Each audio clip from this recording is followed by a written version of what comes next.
Hello, everybody.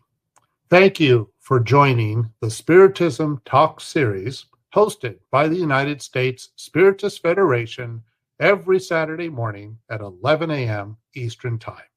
I am very happy to host this talk by JOAO KORNGOLD, who will be leading our live today with the theme Love, Work, Wait, Forgive. Hi, JOAO. How are you doing? Hi, Peter. Very happy to be here. Great. So before we start, please allow me to introduce JOAO. JOAO KORNGOLD is one of the founders and directors of the Spiritist Group of New York and the Spiritist Alliance for Books. He began studying Spiritism more than 25 years ago and has been one of the directors of the mediumship meeting at SGNY for the past 20 years. He is also responsible for the study groups that focus on the basic books of Spiritism and the André Louise collection. He gives talks on Spiritism in Portuguese and in English. JOAO KORNGOLD is an engineer and works as a banker. Please take this opportunity to send your questions during the presentation using the chat window. JOAO has reserved time to address your comments and questions once he concludes his presentation. JOAO, it's all yours. Thanks, Peter. So what are these four words? Love, work, wait, forgive. Where did they come from? They came from Abigail to Paul of Tarsus, that at that time was Saul of Tarsus, during an out-of-body/dream experience he had. But why did she come to him, and why did she say these words? And how can we use these words for our daily struggles in the present days? So to get there, let's start telling a little bit how did Paul, still Saul of Tarsus, arrived at this moment in his journey. Of course, this is all based in the book Paul and Stephen by the Spirit Emmanuel through the psychography of Francisco Xavier, one of the most important Spiritist books, and you know, one of the books that you need to read if you want to understand better Spiritism, if you want to understand better our journey, our needs, and the necessity of following the teachings of Jesus in a way that it can help us grow morally and intellectually.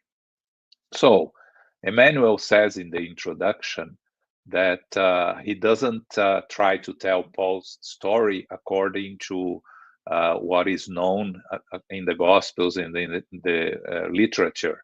He tells it from the spiritual point of view.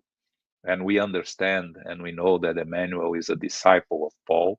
So he heard probably from Paul's directly his story and the recollection. So the story starts with Stephen, still named Jeziel, that his father, a Jewish family in the Corinth in Greece, that the father is killed.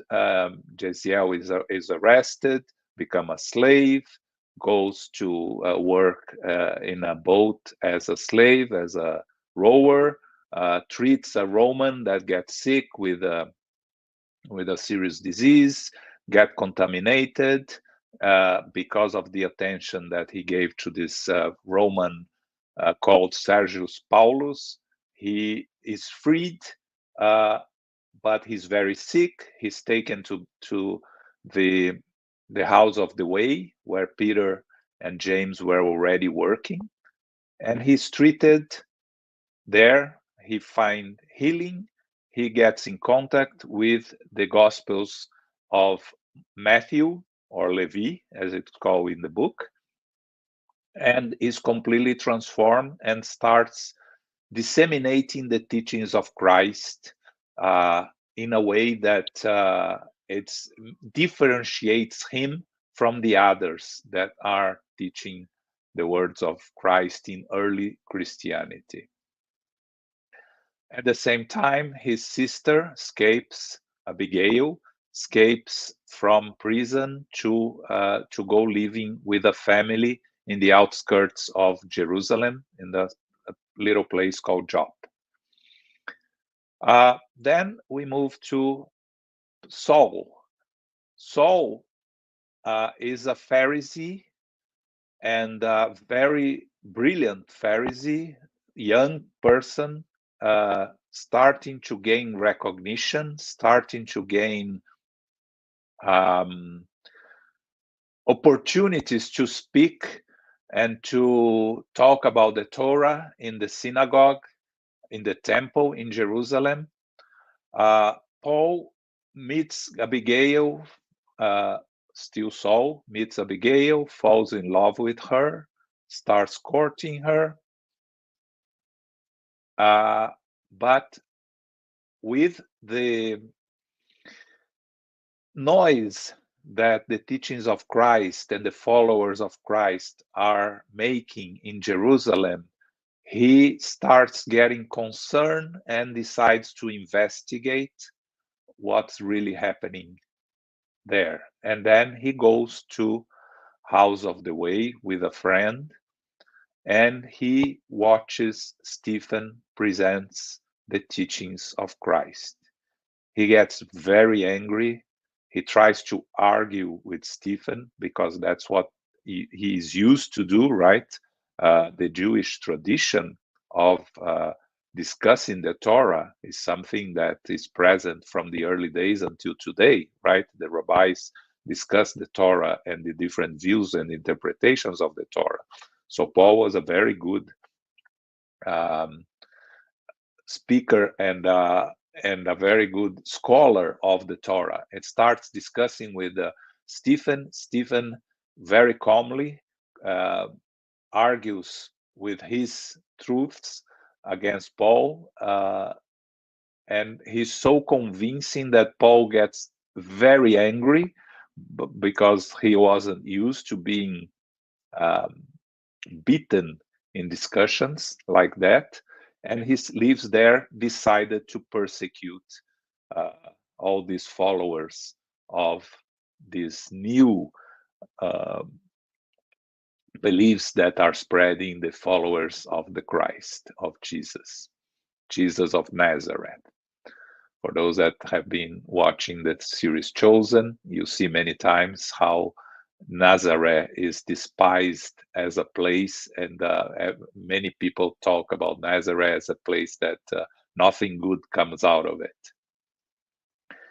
But in this persecution that Paul starts, and again, still Saul, but we're going to talk about Paul because it's the name of the title of the book.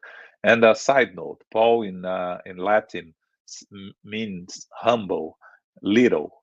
Okay, that's the original in Latin, Paulus, the name that comes from Latin. The persecution starts, and he's focused on Stephen, very angry and unable to accept Stephen's words and defense of Christianity,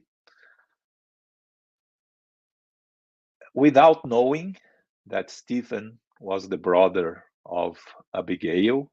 He changed his name when he was healed and he found Christianity.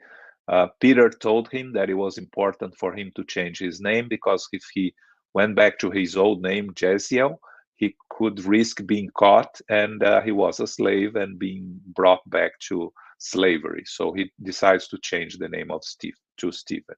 Abigail has completely lost contact with him and has no idea where he is, and he doesn't also know where Abigail is. So in this persecution that Paul does against Stephen, he ends up convincing the Sanhedrin to arrest all the workers. So they go there and arrest Stephen, they arrest Peter, and they arrest some others.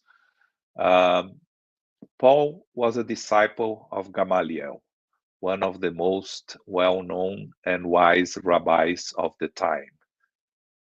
Gamaliel had contact with the teachings of Jesus and was sympathetic to the teachings without embracing them, because he said he was too old to change his ways, but he was sympathetic.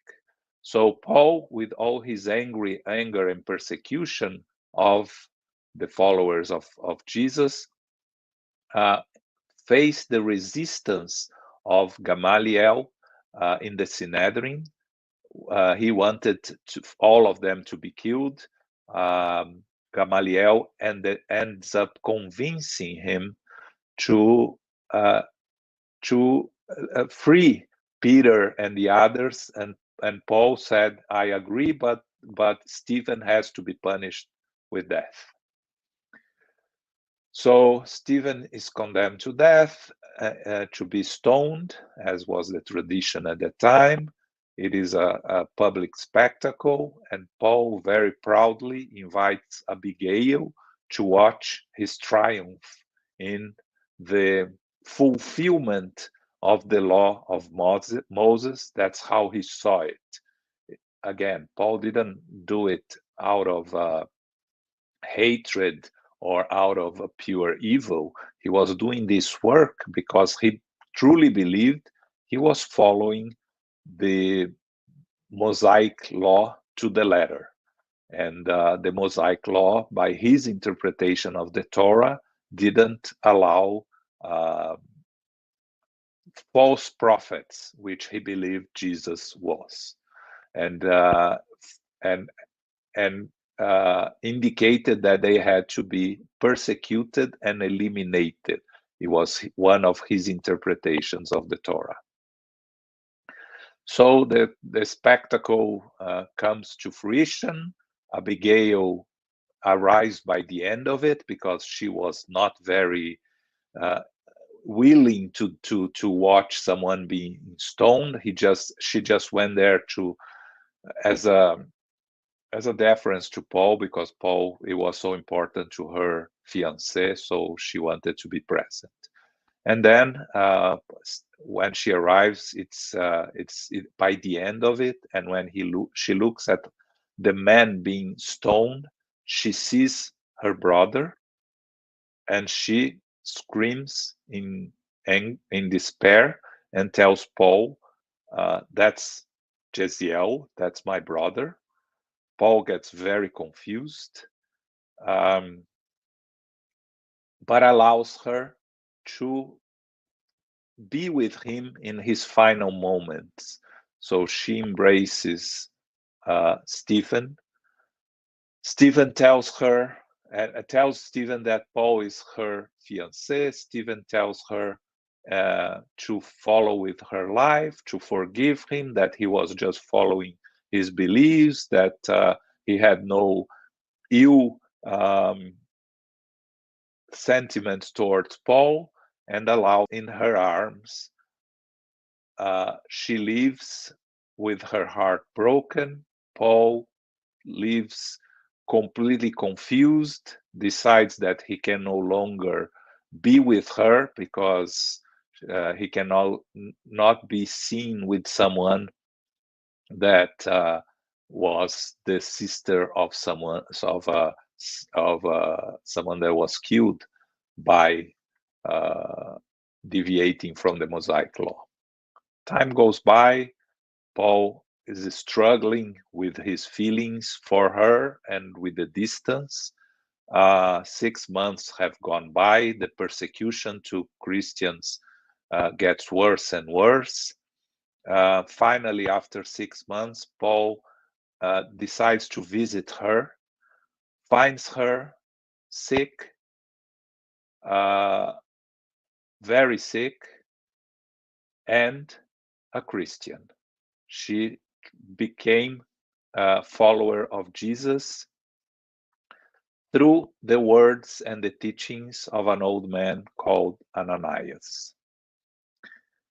He gets very confused, very angry at this Jesus that keeps appearing and disturbing his life.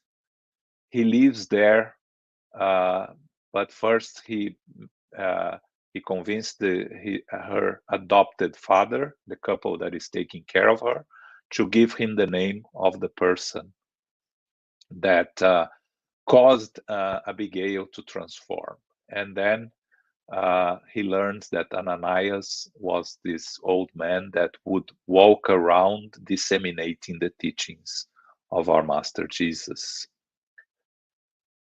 So he decides to persecute Ananias, especially after he learns that Abigail had died.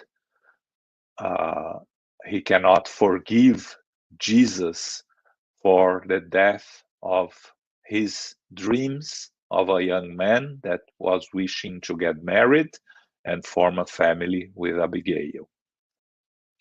So he convinced the Sanhedrin to give him certificate, a document that allows him to go to Damascus, that he discovers is where Ananias is, and to arrest Ananias and bring him to Jerusalem. So he goes there through the desert in an excursion with some workers, some of his serfs, and during the walk, during the journey, when they are arriving at Damascus, not very far, but still in the desert, he goes through all the trip with a lot of doubts and a lot of questions in his mind, and he feels very uncomfortable, doesn't understand why he's so uncomfortable with everything that is happening to him, why this man, Jesus, continues appearing in his life. And in the middle of that, suddenly a very bright light appears out of nowhere. He gets overwhelmed by the light, doesn't understand, falls from the animal, and when he's there in the sand, he sees a majestic figure appearing in front of him, a figure of light, a very beautiful man with a Nazarene figure. And this figure, this person, comes to him and says, "Saul, Saul, why do you persecute me?" Saul gets he's completely overwhelmed by everything that is happening. He asks, "Who are you, Lord?" And he says, "I am Jesus." And Paul immediately understands that everything that he's been doing in his life had all the connections with this person, this so-called Messiah at that time. But the one thing that is very interesting that happens to Saul, and that we need to reflect here, is that when he sees Jesus and he understands the mistakes of his journey, he immediately completely changes his focus. He understands that he's been doing all the wrong choices, and he understands at that moment that he has to dedicate his life to disseminate the teachings of Jesus. So, guilty does not paralyze him. Of course, he feels guilt by everything that he has done. Of course, he feels embarrassed by all the actions that he has taken. But contrary to most of us who gets paralyzed by guilt, who doesn't know what to do with these situations, these mistakes we made in our past, Paul immediately changes his focus and asks Jesus, "What can I do?" And Jesus tells him, "You go to Damascus and you wait there for further instructions." And then Jesus leaves. Paul starts crying inconsolably. People around him that had seen something happening didn't understand anything, think that the sun and the desert, the heat, the sun affected him, that caused him to lose, to get sick. They asked him what's going on with him, and he says, "I'm blind. I saw Jesus." And then they are convinced that he became crazy. So they decide to, he asks his most faithful servant to take him to Damascus. The others go back to Jerusalem, and he goes with this servant to Damascus. This servant puts him in a place, hostile type of place, where he stays 3 days by himself, completely blind, and then, but reflecting on his life and reflecting, he's not in anguish, he's not in pain. He's just overwhelmed with all that happened, but in a very positive state of mind, in the sense that he's at the mercy of the will of the Master Jesus.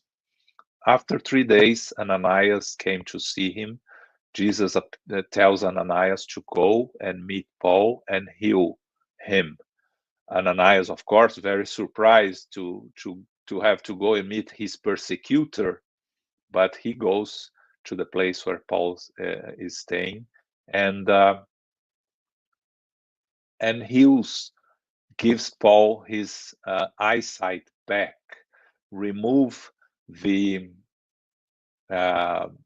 veil that covers his eyes, frees him from really see the reality of our eternal spirits. Paul is very thankful to Ananias. Ananias take him to the place where the Christians in Damascus meet every day to discuss the teachings of Jesus. He goes to the synagogue, tries to tell them that he is transformed, that he believes that Jesus is the true Messiah. They don't believe him. He has to leave in a hurry the synagogue, and he's told by Ananias that it's better for him to leave Damascus, and he decides to go and look for Gamaliel. He meets Gamaliel by the desert. Gamaliel is kind of sick. He tells Gamaliel's brother tell him that he could go into the desert, and they had a place that was a place where people would stop to do some trades in the middle of an oasis. He goes to the desert. He goes to the oasis. Gamaliel gives him the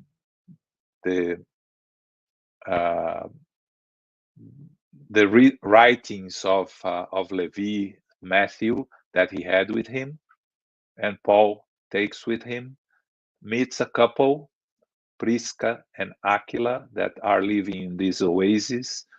He doesn't identify himself. He learns that they are running away from the persecutions. He stays in the desert for 3 years, studying, learning, from them, from the texts, working, relearning his craft, which was to sew and to make carpets, and after 3 years he decides it's time for him to go back to Jerusalem. On his way back to Jerusalem, he by the end he tells Prisca and Aquila who he really is. Of course, they forgive him, understand him, and he's very surprised and thankful for their acceptance, because at this point he understands he has to face the challenges, and he has to face the consequence of what he did to everybody. On his way back to Jerusalem, interesting, he meets Mary of Magdalene in Capernaum. He meets Matthew, Levi, also in Capernaum. And then he goes to Jerusalem. He goes to the house of the way to meet Peter. They receive him very uncomfortably. They don't allow him in, because they are not really convinced that the main persecutor of the Christians has changed. So they ask him to wait. And Paul at this time it's sick by the struggle of the journey, walking from the desert and going back to Jerusalem. They send Barnabas to meet Paul, because Barnabas didn't meet Paul in the beginning when Paul came to the house of the way. So they thought that Barnabas would be more impartial, to really be convinced that Paul has changed. Barnabas meets Paul, is convinced that he's changed. He goes to the house of the way. The next day he meets Peter. Peter receives him very well, not fully convinced, but gets convinced as he talks to Paul. James is not convinced at all. He doesn't accept Paul and keeps his distance. Paul needs treatment, gets treated by Peter, asks to stay in the bed that Stephen was treated, and that was what really convinced Peter that he really has changed. He's healed. Stays some time there discussing, talking, and learning more. He decides to go to Jerusalem and to talk of his change, but Peter tells him that it's too risky, that he would just be risking being killed or persecuted, because tensions were still very high in Jerusalem. So he advises him to go somewhere else. Paul, very tired, very beaten up, decides then to leave Jerusalem and go back to Tarsus to meet his father, that he hasn't seen in many years. He goes back to Tarsus, where he's from, meets his father, and his father doesn't accept him at all. His father says to him, "Oh, I'm glad you recovered from this craziness that you've been through. I'm glad that you are back to your senses." And Paul says, "No, Jesus is the Messiah, and I haven't been crazy. I just found the truth." His father doesn't forgive him, tells him to choose between him and Jesus, and Paul chooses Jesus with his heart broken, very sad, because his father was his only hope of finding a place and finding consolation. He leaves the house of his father completely beaten, and as he's walking, his father sends one of his servants to give him some money, just for him not to be completely without resources. Paul, first, his pride tells him not to accept, but then he thinks that there is a reason for all of this, so he takes the money, but he decides to leave Tarsus and go to the caverns that there are many around to get some rest. When he arrives there, he sits and starts reflecting on his life. He's very sad, very disheartened, and very lost on what and how to proceed, how to disseminate the teachings of Christ. And then he's very tired, and he falls asleep, and that's where we start on this meeting that he has. He has an out-of-body experience, or in dream, and you see him coming out of his body, and then a couple approaches him, and he sees Stephen and he sees Abigail. He feels again in the same way that he felt when he met Jesus. He feels overwhelmed with joy, with happiness. He starts listening to them. He cannot talk. His voice doesn't come out. Stephen tells him that not to focus on the past, that everything that happened in the past stays in the past, that he has to focus on the teachings of Jesus. And he's very, really doesn't know what to say. He's so happy and overwhelmed with everything that he's seeing and it's happening to him. So they have a conversation which is not really a conversation. Paul is thinking, and Abigail and Stephen are answering his thoughts.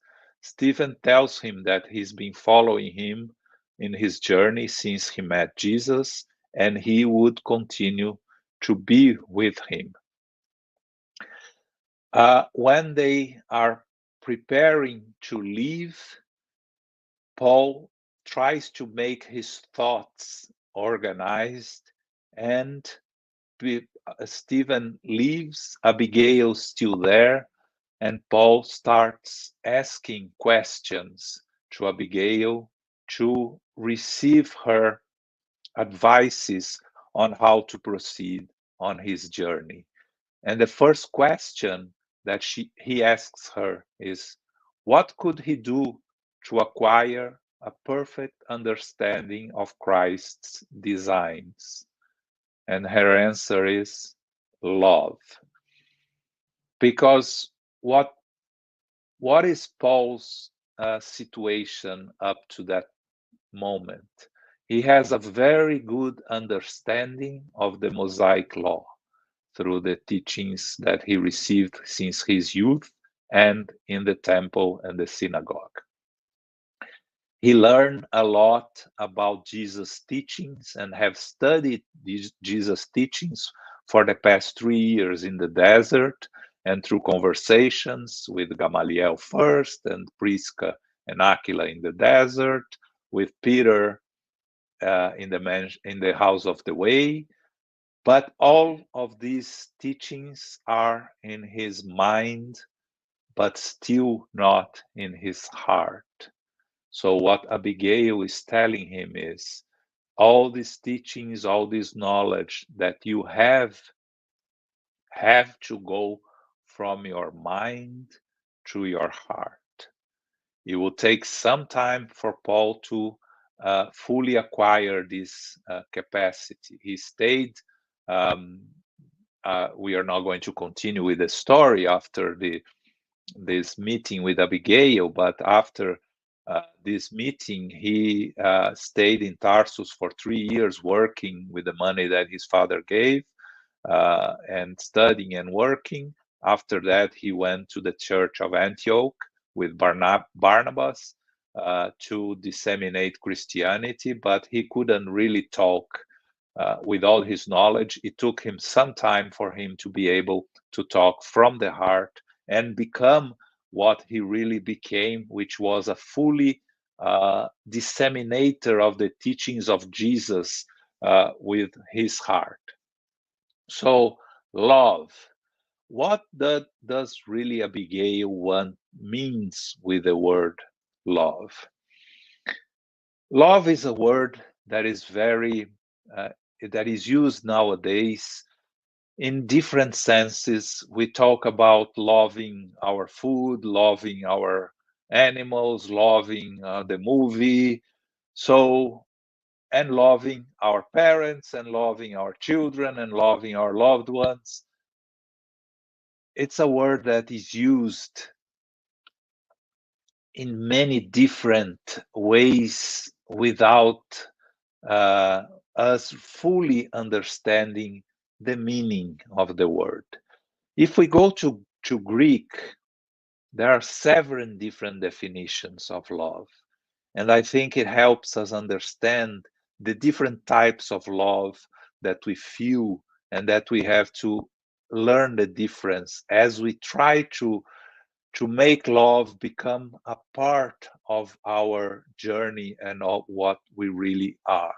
So the first love, which is the love called eros in Greek, is the passionate and romantic love. Is when you fall in love with someone, it's not really love, it's passion.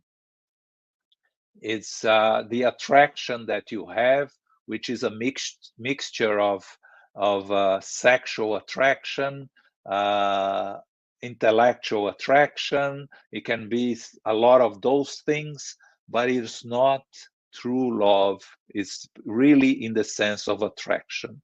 So that's eros in Greek. The love that you feel for your true friends, which is different from the love that you feel for your partner, for your children, it's called in Greek philia, which is the relationship, the intimate relationship that you have with your true friends. It's a different type of love.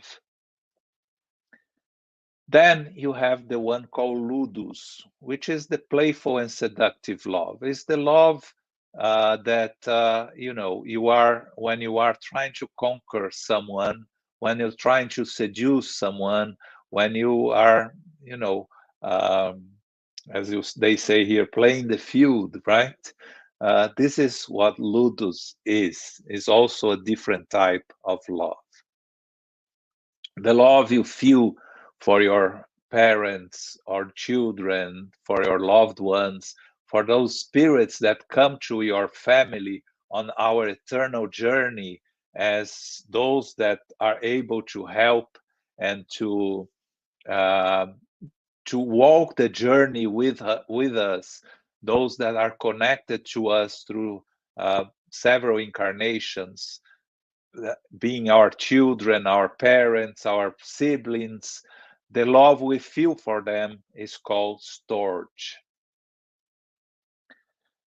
Then one of the most important loves that we have to have, without it we are not able to love anyone else, is the called philauthia, which is the self-love, the love for ourselves. Until we understand and accept ourselves with our qualities and our imperfections, we fully embrace who we are with our imperfections, our need to improve, but also with our abilities to be of service to others, the true self-love, the philautia, we are not going to be able to exercise all other types of love, because it starts with us. That famous phrase that we have to when we are in a plane, if the masks fall, we have to put first our mask, and then we help those around us, our children. It's in reality, that's it. We cannot help others, we cannot love others if we don't have love for ourselves. So self-love is fundamental. We need to learn and exercise and appreciate ourselves with our imperfections, with our shortcomings, and with our qualities. We have to be proud in a positive way, not in a way that harms ourselves, but proud in a positive way of our achievements and our qualities and our ability through those qualities to help others. Then you have the pragma, which is committed and companionate love that you have for your partner or for your companions in your journey. It reaches a stage where this love is a love that is going to stay through your journey. It doesn't need to be a love with a sexual connotation any longer. It's a committed and compassionate love in the sense of you are working and you are on this journey together, and you understand and accept the limitations of the others that are walking with you, but also you admire their qualities and you understand their value.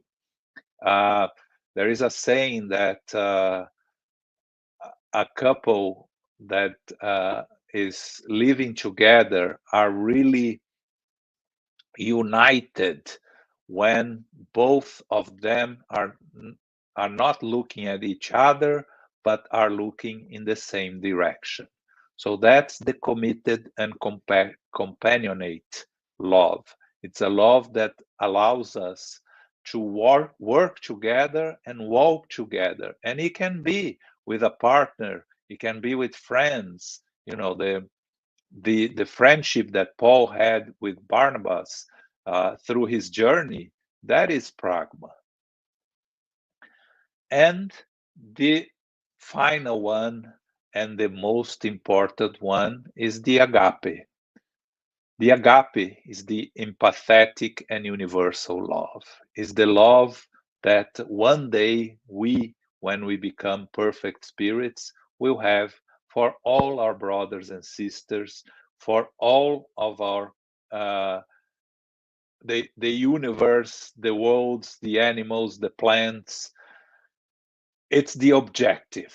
It's the end game that we have to aspire. But to get there, we need to go through all the others. So what Abigail was telling Paul was, for you to walk towards agape, you have to learn to go through all these stages of the true love. So it's important for us also to reflect on that as we continue our journey, where we are in our understanding and practicing of true love in our hearts in all these 7 stages. And then Paul continues on his conversation with Abigail. He asks her, but how could he proceed in order to grow richer in divine virtues? He tells her, Jesus ordered us to love even our enemies. And he realized, however, how difficult it would be to do that. It was difficult to practice devotion without others' real comprehension. What could he do for his soul to reach an elevated expression of effort in Jesus Christ? And Abigail tells him, work. Work is a fundamental component of our evolutionary journey. We have to work every day of our lives to improve. But here is work in the sense that is described in the Spirit's book, and any useful activity that help us grow.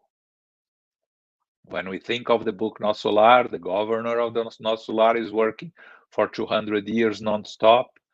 Work cannot be understood in the way that we understand work in our physical life as something that you are paid for, that you have to do as an obligation, that you have to do to live in society. It is that also, but it is way beyond that. It's anything that we do to help us grow. And in doing that, she's telling Paul, you work regardless of others around you. If they understand what you are doing, if they don't understand what you are doing, if they condemn you, if they accept you, it doesn't matter. You have to work every day, all the time. We find in Jesus, Matthew 5:17, he tells his disciples, my Father is always at his work to this very day, and I too am working. Meaning Jesus worked all the time, including on Shabbats. That's what the message he told his disciples. It is important to work always.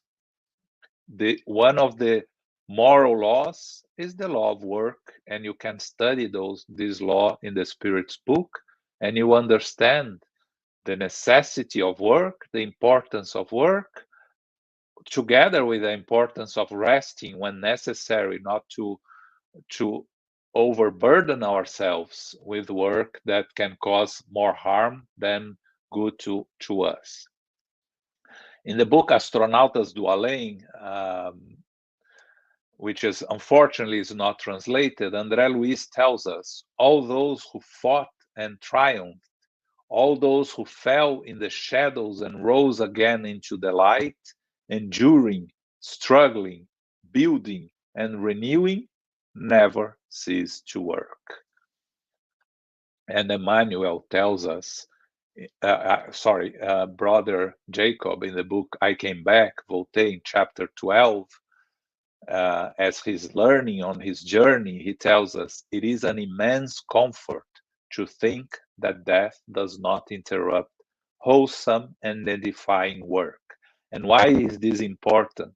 Because it's never late to start working on something here on our physical incarnation. Because if the work is important, if the work is helpful to ourselves and to others, we will continue working when we are back in the spiritual world, because death does not interrupt work that is useful and it's important. So all the work that we have been postponing and that we have thinking, oh, it's too late to start. No, it's not. We need to continue working for our moral and intellectual evolution. But Paul continues and asks, what measures could he adopt against such destructive discouragement? Because what he's facing is attacks from all sides. He's facing incomprehension from his old friends, companions in the Pharisees, incomprehension with his new acquired companions in the house of the way, especially James and some others, from his incomprehension from his father, difficulty in making himself understood and accepted. And the answer that Abigail gives to him, the word in Portuguese is espera. which means wait. But the word in Portuguese also it's part of another word called esperança, which is hope. So what really Abigail wanted Paul to understand here is you wait and you hope. Because wait cannot be an immobilization of our activities and resources. It's work without expecting results. Have hope that your work will bear fruits, even if you won't be able to see it during your physical life. And that's very important when Emmanuel, as Publius Lentulus, meet with Jesus and is not changed by his meeting with Jesus. He goes back and he finds his wife Livia changed. She continues with her life, and Publius never changed. So she never sees his transformation that happens only after she goes back to the spiritual world. So sometimes the work that we are doing, we're not going to see results in the present life. But this shouldn't discourage us from continue working. And we have to remember these words from Abigail. As you continue do your work, wait and hope. In the book Ação e Caminho, Action and the Way, Emmanuel tells us that those who wait receive God's answer. And also in the book Wait Working, on chapter 4, Emmanuel tells us, wait serving, which is exactly what Abigail was telling Paul here.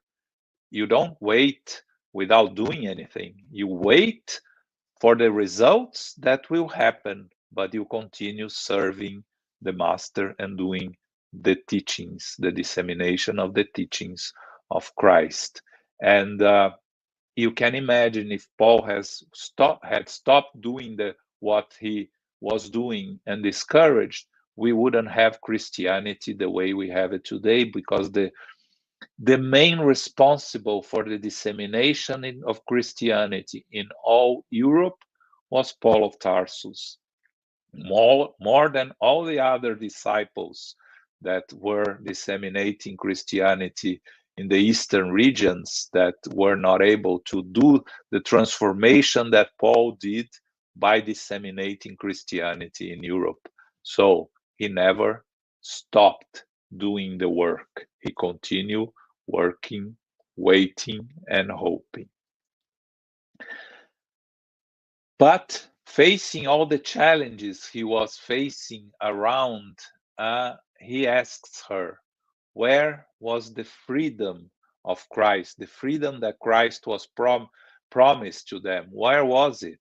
Because he was facing James trying to take the house of the way back to the Jewish traditions and following the Jewish impositions, and he was not very happy and comfortable with this. He was already thinking about the Gentiles and how to disseminate the teachings of Christ to the Gentiles. He asked, where was the endless hope that Jesus' love had brought to all humankind, without excluding the children of other peoples, the Gentiles? He agreed that loving, working, and waiting and hoping were indispensable. But how was he to behave among such diverse forces, everyone saying different things, even amongst the followers of Jesus, trying to disseminate his teachings? A lot of controversies, a lot of differences, a lot of difficulties. How could he proceed with his work? How was he to reconcile the grand lessons of the gospel with human indifference? And the final word that she gave to him, forgive. Again, work, wait, And if you see incomprehension around you, forgive. But because forgiveness is something that helps us. It doesn't matter who you are forgiving, if the person accepts or do not accept your forgiveness. Forgiveness is not for them, it's for you. It's to clean yourself of any ill sentiments towards those that are have caused you harm or trying to harm you or do not recognize your work. Forgive and move on, as Christ told his disciples. Go and preach, and if they don't want to listen to you, clean up your feet and move on to the next town. Forgive always. Jesus answered, I tell you, forgive not 7 times, but 77 times. This is in Matthew 18:22. So Jesus told us, forgive always. And when one of the disciples asked him, but how can I forgive 77 times when I arrive there? Is it over? And Jesus said, forgive 77 times each offense. So it's an endless forgiveness. Emmanuel tells us in Mentores e Ceaeiros, in the chapter 3, Progress and Forgiveness, progress is truly the victory of forgiveness. So you are only going to achieve progress if you are able to truly forgive all those that caused you any harm. And also, Emmanuel tells us in the book Friend, forgiveness and tolerance are levers supporting our inner peace. We won't find inner peace without fully being able to accept forgiveness, to make ourselves through forgive and find tolerance in our journey. So these 4 words that Abigail leaves to us, gives to Paul and leaves to us, love, forgive, work, wait. How can we use those words on our daily lives? Let us reflect, because Paul did exactly what she told him. Facing all the struggles that she had, she told him he was going to face, being beaten, being in prison, and finally being decapitated in Rome. On the end of his journey, he went back to the spiritual world and he was received by Jesus, Stephen, and Abigail. What is the lesson here? It is possible to change our journey during the present life. He started as a persecutor. He was the reason for many people to be killed. So he was indirectly the assassin of many people. He committed many crimes. He found Jesus.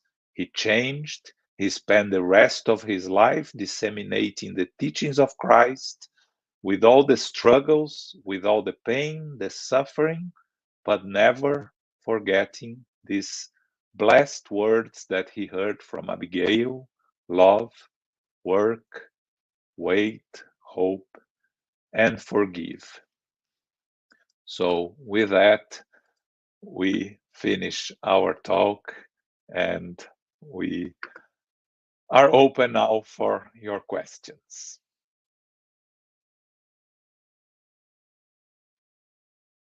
On mute, Peter.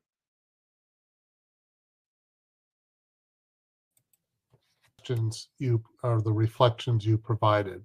Before we get to the question and answers, I have 3 announcements. There is a weekly podcast-like series called Psychology and Spirituality, a bridge to a better life based on the works by Joanna de Angelis. There is a new episode every Friday at 6 p.m. Eastern Time. The Psychology and Spirituality weekly talks based on the works of Joanna de Angelis will offer a safe space to confront, compare, correlate, and expand spirituality concepts from a psychological lens, bringing action, insights, actionable tips, and real-world advice to help you lead a better life. Please subscribe to receive notifications of new episodes at the USSF YouTube channel. Second, the U.S. Spiritist Federation has launched a new Spiritist app called Be My Hope, available for download either on the App Store or on Google Play. This brand new app offers uplifting content and a collection of videos, daily messages, and audio materials. Download it now. Finally, on the screen, please note there is a QR code. If you want to help the USSF produce more publications and promote Spiritism to everyone, please scan the QR code on screen for your donation. We are now open for questions and comments.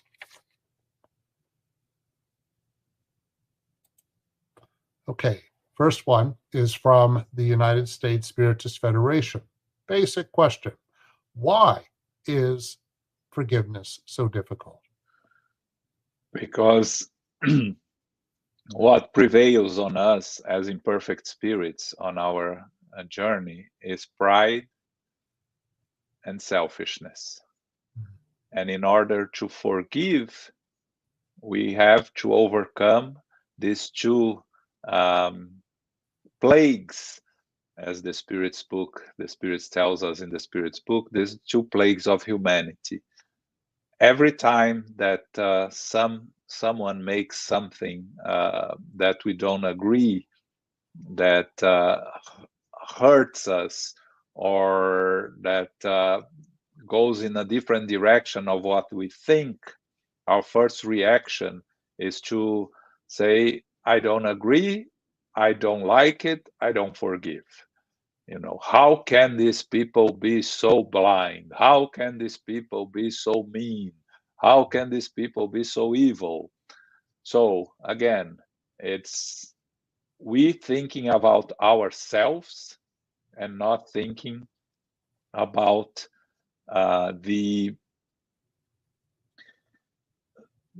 our eternal journey as eternal spirits, right? Because if we understand that we have to learn and achieve and eliminate our imperfections, and we accept that, we have to accept that all those around us have to do the same, and they all have their own struggles.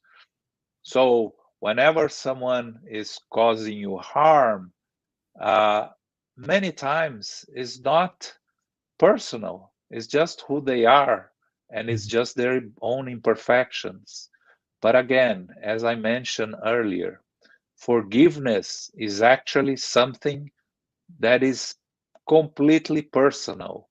It only matters to us, to the person that needs to forgive, because the forgiveness is the self-healing of a poison that we have inside ourselves. Mm-hmm.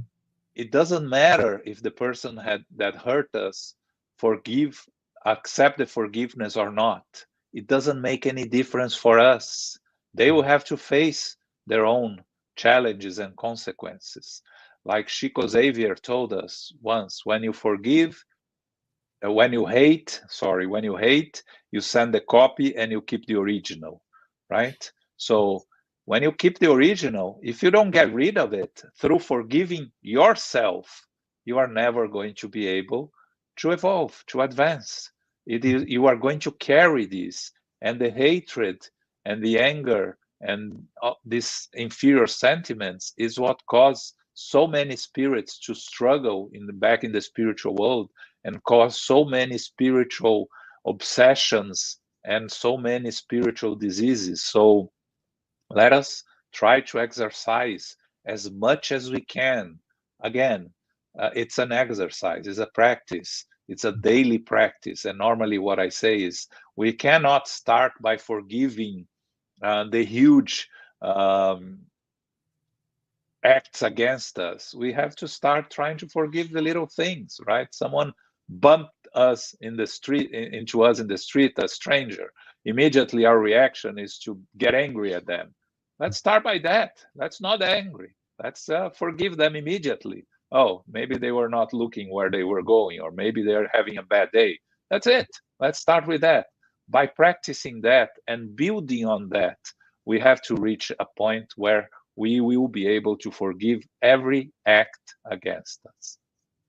So when you were stressing the importance of working all the time, one way to do that could be for us to examine and confront all the ways in which our struggles with forgiveness occur in either subtle or not so subtle ways. Yes, and watch Psychology and Spirituality. It's exactly. Joanna de Angelis is a very good teacher on how we learn, how should we learn to forgive. Yes. Okay, next question. U.S. Spiritist Federation. Can you talk about the different types of forgiveness and how this can help us? I'm not sure there are different types of forgiveness. I think forgive is to. There are more. I think there are more difficult things to forgive and easier things to forgive. But forgiveness is forgiveness, right? Okay. Is to overcome something that is hurting us, that is causing pain to us. To overcome the pain, overcome the hurt, and not harbor any ill feeling towards the person or the situation that caused us to be hurt. So I think that it's one type of forgiveness, different degrees of the need to forgive, in the sense that simple things are easier, and we have to start somewhere, as I just said in the other question, right? Again, we cannot, if we are going to try to solve all our imperfections in one physical existence, we are going to fail miserably. We cannot. There are too many. So right. Let's choose one or two and focus on them, but work hard. Because if we leave this present existence being able to overcome one of two or three imperfections that we had, we already made a lot of progress, and the effort is what really matters in the end. The true spiritist is the one that tries every day to improve oneself against the previous day. Okay. Can you elaborate just a little bit about what the gospel according to Spiritism says about forgiveness versus forgetting? Do we forget when something happens to us? How yeah. We never really forget, right? Because we are eternal spirits. Everything that is important, because if something is not important, we don't need to forgive, because it doesn't cause any harm to us. So forgetting or not forgetting doesn't make a difference. But if something is important, it causes us to get angry, sad, in pain, it's something we won't be able to forget. Now, the difference between forget and forgiveness is we need to be able to look at this situation without feeling ill, without feeling pain. So the stage from feeling hurt to fully forgive, it has to go through a stage called indifference, right? So from from hatred to love, you go through indifference. You don't change hating someone to loving someone without going through the indifference. And the indifference means when someone that caused you harm, you cannot see that person, you cannot be in the presence of the person, you still feel ill sentiments towards that person, you clearly have not forgiven. But if you can be in the presence of that person and that person means nothing to you, you feel no sympathy but no antipathy, you reach the stage of indifference. So you are walking towards fully forgiveness. So it's a path. But forget, when you reach the stage of indifference, you forgot. It's not important to you anymore. It's still there. You not really forget anything, but you forgot. So you can walk towards forgiveness from there. Okay, thank you. That's very important. Okay, next question. U.S. Spiritist Federation. Paul's journey took a lot of courage and humility.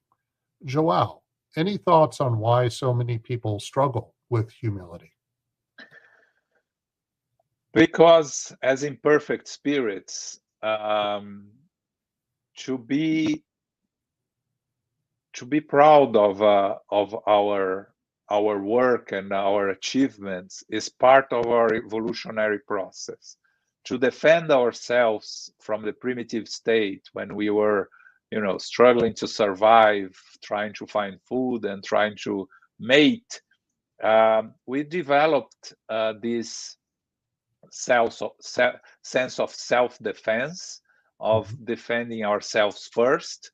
And with that came pride and selfishness, because we had to think about ourselves, to defend ourselves, to survive.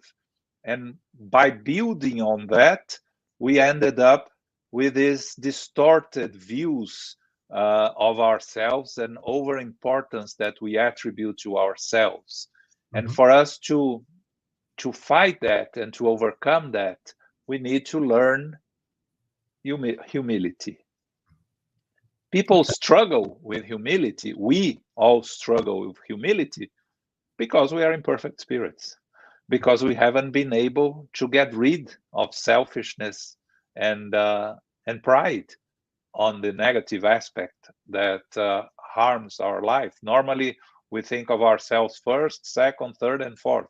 And then fifth, we start thinking about others only if that doesn't cause us any harm. Otherwise, we won't. So until we continue with these thoughts and with these sentiments, it's going to be very hard for us to find true humility. But again, it's not going to come overnight. It's an exercise. You see that Paul here, when he met with Abigail, he had 3 years working on that. And he wasn't humble yet. He was being hurt by every people around him, and he was feeling angry and frustrated.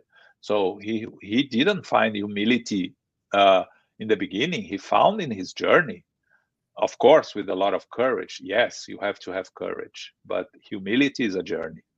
Right. Okay. All right. Next question. It is interesting in some ways.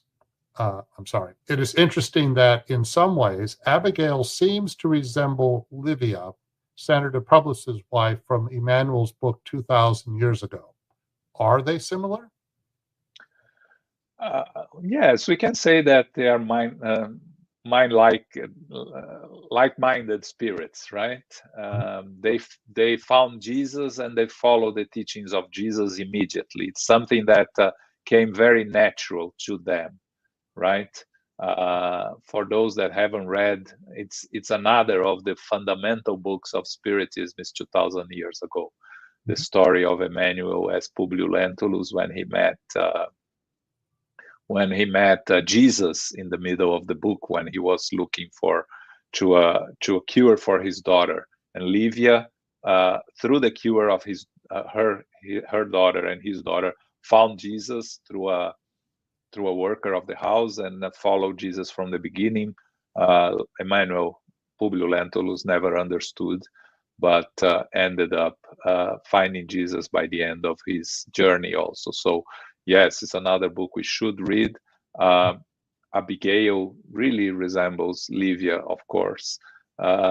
And it's interesting that it's not in the books of Emmanuel, but Publius Lentulus met Paul briefly when he was going through one of his, after Livia had died, he was walking, he was in a journey in Rome, and he met Paul briefly. And it's told by Clovis Tavares in one of his books that he tells this, he analyzes the works of Chico Xavier. That is fascinating. Okay, another one from the U.S. Spiritist Federation. Of the 7 different definitions of love, is self-love the most important? I don't think any of those are more important than others. They are all important. But I think that without this one, we are not able to do the others. Because if you don't love yourself, you are not able to love anyone else.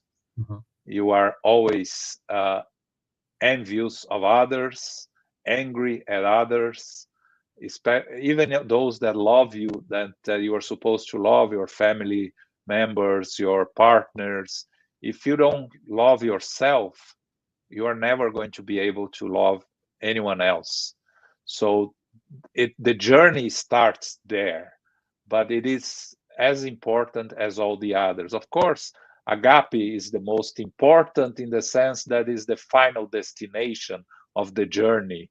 But to get there, all of them are important. It's important that you love your partners, you love your family, you love your friends. All of them are learning experiences that build on our character.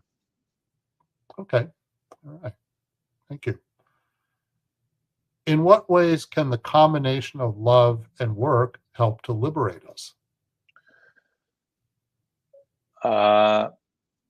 When you work, truly work, to help and assist others, even if it's you are forcing yourself in the beginning of it, you are learning to love.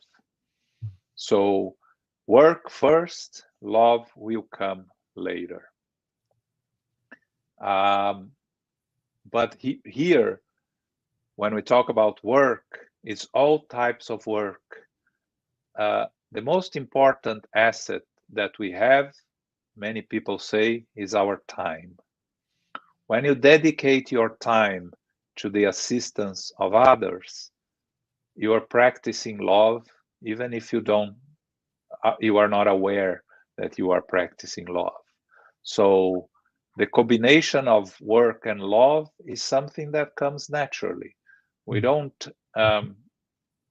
need to question ourselves if we are doing the work, forcefully doing the work. We have to do the work because that's what Jesus asks me to do, because it's my obligation.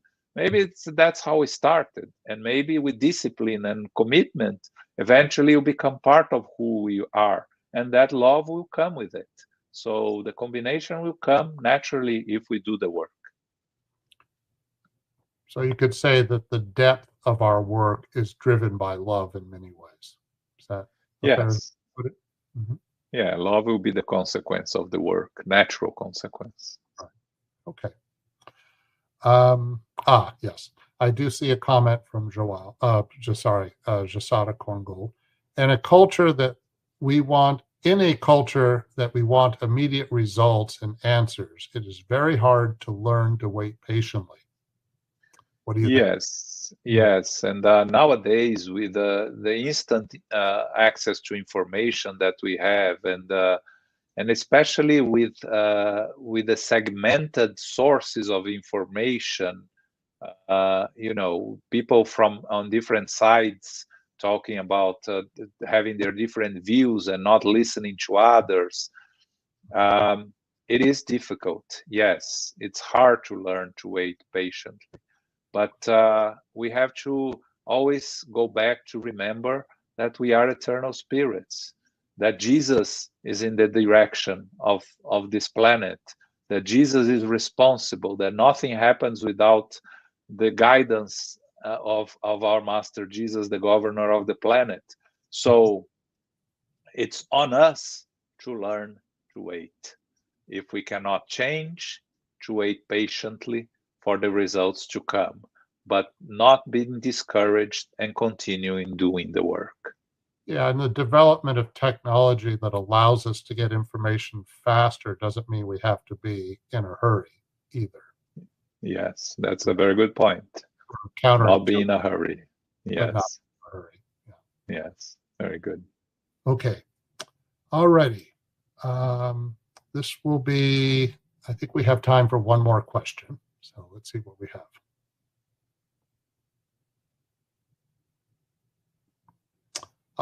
Thank you, Joao. Thank you. Thank you, Luis. Thank you for your audience. Okay. Alrighty. So thank you very much. And thank you everyone who was watching today and those who have been following our weekly Spiritism Talk series. Next Saturday, we will have representatives from regional Spiritist federations talking about embarking on a journey to wellness. Joao, before we close, can you please say a prayer? Sure. Okay. And we elevate our thoughts. We try to embrace the teachings we have received today. Try to reflect on them. Try to make an effort to make them be a part of our daily lives, of our journey towards perfection, that we may be able to disseminate the teachings of our Master Jesus to all our friends, our family, and especially for those that think differently than us, that cause us harm, pain, and suffering. That they may all receive our vibrations of love, fraternity, understanding, that we may have a week of peace, of blessings, of companionship, that we may be able to reflect every day on all the teachings that our Master Jesus brought to us, and that we are still struggling to put in practice, that we still struggle to understand. Let's try to make ourselves, our lives, an example to those that are around us. But most important, a journey of self-fulfillment, of evolutionary work towards our Master Jesus. Thankful for this wonderful opportunity, we ask permission to finish our meeting. So be it. So be it. Thank you, everyone. Many blessings to all of you.